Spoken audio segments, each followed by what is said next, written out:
of teaching drawing to people who don't necessarily have a lot of drawing experience is that they tend to get stuck in one way of doing, of approaching material, approaching space, and approaching observation.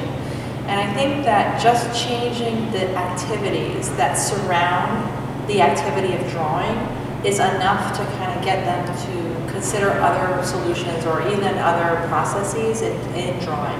When you talk about drawing, you talk about making marks, and obviously dance deals with that as well. You make a gesture, and part of what you do with that gesture is you frame it in a particular way so that it has perhaps a spatial residue, or maybe not. You want it to be there, and in a flash it's gone and you're on to something else. But the tone of gesture is so incredibly important in dance as well. Even in just the language to describe the process, there's a lot of similarities and a lot of links. How can we take this, how can we expand this out to not just be solely focused on the idea of gesture, but to incorporate different links between the body and its systems, and also drawing and its systems, and movement and its systems. To combine those things, that is very logical first step for a drawing one class. Using your whole body and activating your whole body, not just your brain, your intellect, but using your body as a poetic tool will encourage and elicit and inspire learning. Morgan took us through some exercises that are really excellent because they don't ask the students to do anything fundamentally different than they normally do with their bodies. What she's asking us is to really pay attention. We had given them a homework assignment, which is based on an exercise that Morgan's done historically, which asks them to make a chart of their important life events translated onto a graph, kind of a very simple dual axis graph, and then we actually performed them. Morgan took us through performing them.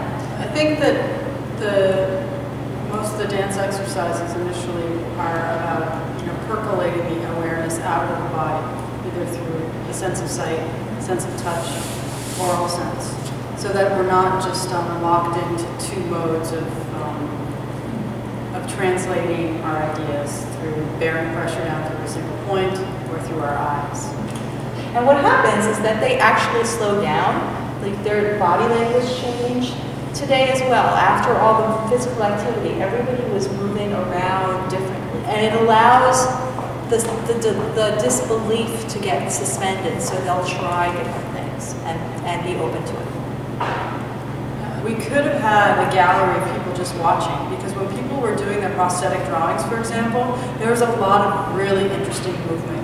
Not only were there interesting kind of costuming, but interesting movement going on. One of them was totally stone still in the tableau, and the other one was just moving her leg. It was like the most unusual and enigmatic choreography that I'd ever seen.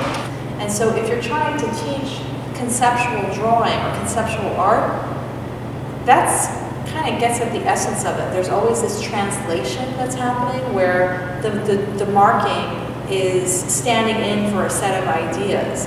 And so that was a conceptual drawing and a conceptual performance in an incredibly easy to understand, easy to digest method. So the hope is to ping pong back and forth through a physical experience and a visual experience, so that you could actually land anywhere in that in the continuum of that dichotomy and go, oh look, here there's movement, there's drawing, which one is it? You could flip it back and forth.